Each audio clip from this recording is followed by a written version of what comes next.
Assalamualaikum warahmatullahi wabarakatuh. Di sini kita akan belajar sejarah Indonesia, materi tentang dinamika politik masa demokrasi terpimpin yang memiliki 3 poin penting. Berikut ini adalah latar belakang dari dinamika politik masa demokrasi terpimpin. Di awal kemerdekaan, kehidupan bangsa Indonesia tidak berjalan dengan mulus, di mana ini dinilai bisa mempengaruhi situasi keamanan nasional. Maka pemerintahan Orde Lama mulai menerapkan sistem pemerintahan demokrasi terpimpin. Di sini yang akan kita bahas adalah 3 poin. Poin pertama yaitu peta kekuatan politik, poin kedua yaitu pembebasan Irian Barat, dan poin ketiga yaitu konfrontasi terhadap Malaysia. Pengertian dinamika politik masa demokrasi. Demokrasi terpimpin adalah sistem demokrasi di mana seluruh keputusan berpusat pada pemimpin negara, di mana sistem pemerintahan ini sendiri berlangsung dari tahun 1959 hingga 1965. Peta kekuatan politik nasional. Peta kekuatan politik demokrasi terpimpin mengalami pasang surut. Presiden Soekarno selalu mengungkapkan bahwa revolusi Indonesia memiliki 5 gagasan penting yang terangkum dalam manifesto politik, yaitu Undang-Undang Dasar 1945, Sosialisme Indonesia, Demokrasi Terpimpin, Ekonomi Terpimpin, dan Kepribadian Indonesia. Adapun konflik dengan DPR, yaitu dalam perkembangan politik demokrasi terpimpin, terjadi pecah konflik antara Presiden dan DPR karena banyak fraksi yang menolak kebijakan Presiden Soekarno.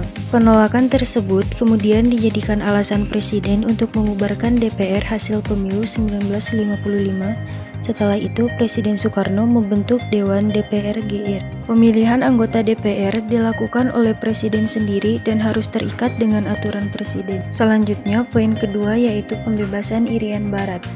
Salah satu politik luar negeri yang terus menjadi pekerjaan rumah Kabinet RI adalah masalah Irian Barat. Wilayah ini telah menjadi bagian RI yang diproklamasikan sejak 17 Agustus 1945.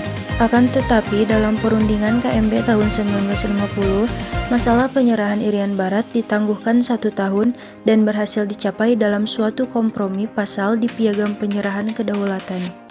Adapun upaya yang dilakukan diantaranya melalui konferensi Yuni yang dilakukan secara bergilir di UG Jakarta dan Belanda, lalu mengambil jalan diplomasi aktif dan efektif, dan melancarkan aksi-aksi pembebasan Irian Barat, serta Indonesia akhirnya memutuskan hubungan diplomatik. Adapun Presiden Soekarno dalam pidatonya tanggal 30 September 1960, Soekarno menegaskan bahwa pidato Presiden membawa dampak dibuka kembalinya perdebatan Irian Barat di PBB. Penyerahan ini dilakukan melalui PBB dalam waktu 2 tahun. Berikut ini upaya merebut kembali Irian Barat. Pemerintah RI mencari bantuan senjata ke luar negeri. Belanda mulai menyadari bahwa Irian Barat tidak diserahkan ke Indonesia secara damai. Belanda kemudian memperkuat kedudukan di Irian Barat. Perebutan kembali Irian Barat merupakan suatu tuntutan konstitusi. Upaya telah dilakukan dan didukung oleh semua kalangan politisi maupun militer. Berikut ini adalah 3 isi dari trikora tersebut dapat kita lihat. Adapun langkah-langkah yang dilakukan oleh Presiden Soekarno.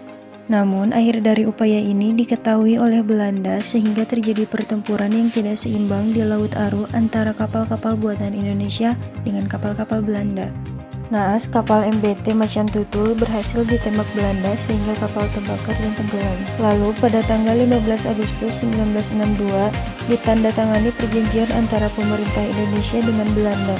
Lalu pada tahun 1963 dengan membuka kembali kedutaan Belanda di Jakarta dan kedutaan Indonesia di Den Haag. Sesuai dengan perjanjian New York, pada 1 Mei 1963 secara resmi dilakukan penyerahan.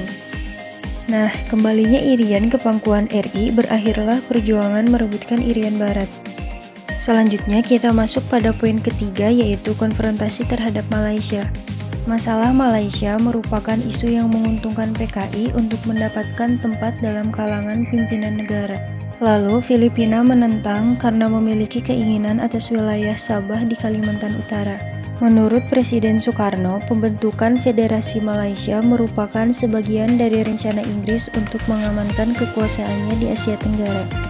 berdirinya negara Federasi Malaysia ditentang oleh pemerintah Indonesia.